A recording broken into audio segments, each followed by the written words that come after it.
ਅਗਲੀ ਖਬਰ ਦੇ ਵੱਲ ਵਧੀਏ ਮਿੰਟੂ ਜੀ ਤੇ ਗੱਲ ਕਰੀਏ ਮੋਹਾਲੀ ਮੋਰਚੇ ਦੀ ਝੜਪ ਵਾਲੀ ਥਾਂ ਤੇ ਜੱਥਾ ਅੱਜ ਫੇਰ ਪਹੁੰਚਿਆ ਜੀ, ਜਿੱਥੇ ਝੜਪਾਂ ਹੋਈਆਂ ਸੀਗੀਆਂ। ਐਲਾਨ ਦੇਖੋ ਇਹਨਾਂ ਦਾ ਹੈਗਾ ਹੀ ਆ ਜੀ। ਕਿ ਅਸੀਂ ਤੇ ਡੇਲੀ ਆਵਾਂਗੇ। ਅੱਜ ਜਦੋਂ ਇਹ ਜੱਥਾ ਗਿਆ ਉਸ ਤੋਂ ਪਹਿਲਾਂ FIR ਦਰਜ ਹੋ ਚੁੱਕੀ ਸੀ ਇਹਨਾਂ ਦੇ ਕੁਝ ਆਗੂਆਂ ਤੇ, 7-8 ਆਗੂਆਂ ਤੇ, ਜਿਹਦੇ ਵਿੱਚ ਜਗਤਾਰ ਸਿੰਘ ਹਵਾਰਾ ਦੇ ਧਰਮੀ ਪਿਤਾ ਜਿਹੜੇ, ਇਸ ਤੋਂ ਇਲਾਵਾ ਬਲਵਿੰਦਰ ਸਿੰਘ, ਰੁਪਿੰਦਰ ਸਿੰਘ, ਇਹਨਾਂ ਤੇ ਪਰਚੇ ਦਰਜ ਹੋ ਚੁੱਕੇ ਆ। ਮਤਲਬ ਕਿ 7-8 ਜਿਹੜੇ ਮੇਨ ਬੰਦੇ ਸੀਗੇ। ਜਦੋਂ ਪਰਚਾ ਦਰਜ ਹੋਇਆ ਤੇ ਉਸ ਤੋਂ ਬਾਅਦ ਫਿਰ ਜਿਹੜਾ ਮੋਹਾਲੀ ਪੁਲਿਸ ਨੇ ਕੋਈ ਪਰਚਾ ਦਰਜ ਕੀਤਾ ਸੀਗਾ ਤੇ ਉਹਦੇ ਬਾਰੇ ਵੀ ਪਤਾ ਲੱਗਿਆ ਕਿ ਇੱਕ ਮੋਹਾਲੀ ਪੁਲਿਸ ਨੇ ਵੀ ਪਰਚਾ ਦਰਜ ਕਰ ਰੱਖਿਆ। ਖੈਰ ਇਹ 2 FIR ਜਿਹੜੀਆਂ ਉਹ ਇਹਨਾਂ ਤੇ ਹੋ ਚੁੱਕੀਆਂ ਸੀ, ਪਰ ਫਿਰ ਵੀ ਦੇਖਣ ਵਾਲੀ ਗੱਲ ਇਹ ਸੀ ਕਿ ਕੀ ਇਹ ਜੱਥਾ ਲੈ ਕੇ ਜਾਂਦੇ ਨੇ ਜਾਂ ਅੱਜ ਨਹੀਂ, ਤੇ ਜੇ ਲੈ ਕੇ ਜਾਂਦੇ ਨੇ ਤੇ ਹਾਲਾਤ ਕਿਸ ਤਰ੍ਹਾਂ ਦੇ ਰਹਿਣਗੇ। ਸੋ ਜੱਥਾ ਗਿਆ 31 ਜਾਣਿਆਂ ਦਾ, ਬੜਾ ਇੱਕ ਅਨੁਸ਼ਾਸਨਾਤਮਕ ਢੰਗ ਦੇ ਨਾਲ ਸਾਰੇ ਬੰਦੇ ਜਿਹੜੇ ਲਿਸਟਡ ਕੀਤੇ ਗਏ, ਫਿਰ ਉਹਨਾਂ ਦੀ ਗਿਣਤੀ ਜਿਹੜੀ ਤੈਅ ਕੀਤੀ ਗਈ ਕਿ ਦੂਸਰਾ ਬੰਦਾ ਕੋਈ ਵਿਅਕਤੀ ਉਹਦੇ ਵਿੱਚ ਸ਼ਾਮਲ ਨਹੀਂ ਹੋਵੇਗਾ।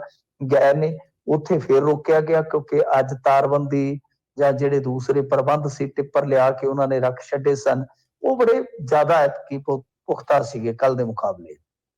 ਦੂਸਰੇ ਪਾਸੇ ਪੰਜਾਬ ਦੀ ਪੁਲਿਸ ਵੀ ਜਿਹੜੀ ਉਹ ਐਕਟਿਵ ਨਜ਼ਰ ਆਈ।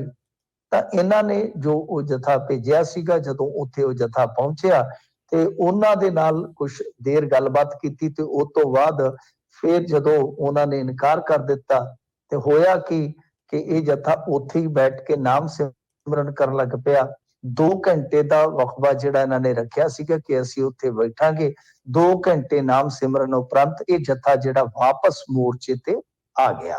ਮਤਲਬ ਕਿ ਅੱਜ ਕੋਈ ਵੀ ਹਿਲਜੁਲ ਨਹੀਂ ਹੋਈ। ਜਿੰਨੀ ਕੁ ਸਾਨੂੰ ਜਾਣਕਾਰੀ ਮਿਲੀ ਹੈ ਕਿ ਕੱਲ ਦੀ ਥੋੜੀ ਚੁਕੰਨੀ ਹੋਈ ਸਰਕਾਰ, ਮੀਟਿੰਗਾਂ ਵੀ ਹੋਈਆਂ, ਜਿਵੇਂ ਹਰੇਕ ਅੰਦੋਲਨ ਚ ਸੰਘਰਸ਼ ਦੇ ਵਿੱਚ ਵੇਖਿਆ ਜਾਂਦਾ ਹੈ ਕਿ ਸਾਈਡ ਤੋਂ ਫਿਰ ਕਈ ਵਾਰ ਗੱਲਾਂ ਬਾਤਾਂ ਹੁੰਦੀਆਂ ਕਿ ਸਥਿਤੀ ਜਿਹੜੀ ਆ ਉਹ ਅੰਡਰ ਕੰਟਰੋਲ ਰਹੇ।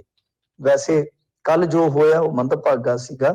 ਤਾਂ ਫਿਰ ਇਸ ਤੋਂ ਬਾਅਦ ਜਦੋਂ ਸਾਰਾ ਕੁਝ ਹੋ ਗਿਆ ਤਾਂ ਇੱਕ ਵਾਰੀ ਆਪਾਂ ਕਹਿ ਸਕਦੇ ਹਾਂ ਕਿ ਕੱਲ ਦੀਆਂ ਜੋ ਘਟਨਾਵਾਂ ਹੋਈਆਂ ਨੇ, ਚਲੋ ਅਨਫੋਰਚੂਨੇਟ ਹੈ ਜੋ ਹੋਇਆ, ਪਰੰਤੂ ਉਸ ਤੋਂ ਬਾਅਦ ਅੱਜ ਮੋਰਚੇ ਵਾਲਿਆਂ ਨੇ ਸਮਝ ਲਿਆ ਕਿ ਭਾਈ ਜਿਸ ਦਿਸ਼ਾ ਵੱਲ ਕੱਲ ਅਸੀਂ ਵੱਧ ਗਏ ਸੀ ਉਹ ਦਿਸ਼ਾ ਸ਼ਾਇਦ ਠੀਕ ਨਹੀਂ ਹੈ। ਇਸੇ ਕਰਕੇ ਅੱਜ ਬਹੁਤ ਪੀਸਫੁਲੀ, ਬਹੁਤ ਯੋਜਨਾਬੱਧ ਤਰੀਕੇ ਨਾਲ, ਵਿਉਂਤਬੱਧ ਤਰੀਕੇ ਦੇ ਨਾਲ ਇਹ ਅੱਗੇ ਵਧੇ ਆ। ਪਰ ਵੱਡੀ ਗੱਲ ਇਹ ਆ ਕਿ 2 FIR ਜਿਹੜੀਆਂ ਵੱਖ-ਵੱਖ ਹੋ ਗਈਆਂ, ਇੱਕ ਚੰਡੀਗੜ੍ਹ UT ਦੇ ਵਿੱਚ ਤੇ ਦੂਸਰੀ ਪੰਜਾਬ ਦੇ ਵਿੱਚ।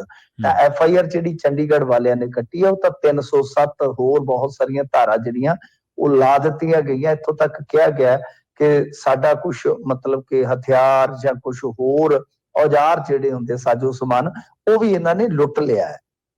ਤਾਂ ਇਹ FIR ਦੇ ਵਿੱਚ 2-3 ਗੱਲਾਂ ਹੈਗੀਆਂ ਨੇ।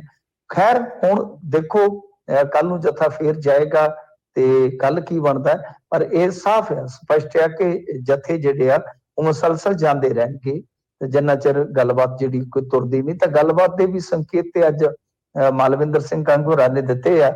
ਉਹ ਕਹਿੰਦੇ ਕਿ ਮੁੱਖ ਮੰਤਰੀ ਸਾਹਿਬ ਇੱਥੇ ਹੈ ਨਹੀਂ ਗੇ, ਪਰ ਜਿਵੇਂ ਆਉਣਗੇ ਤਾਂ ਮੁੱਖ ਮੰਤਰੀ ਸੰਵਾਦ ਤੋਂ ਕਦੇ ਨਹੀਂ ਭੱਜਦੇ, ਸੰਵਾਦ ਲਈ ਉਹ ਹਾਜ਼ਰ ਨੇ। ਹੁਣ ਦੇਖਦੇ ਹਾਂ ਸੰਵਾਦ ਆਖਰਕਾਰ ਕਦੋਂ ਹੋਏਗਾ।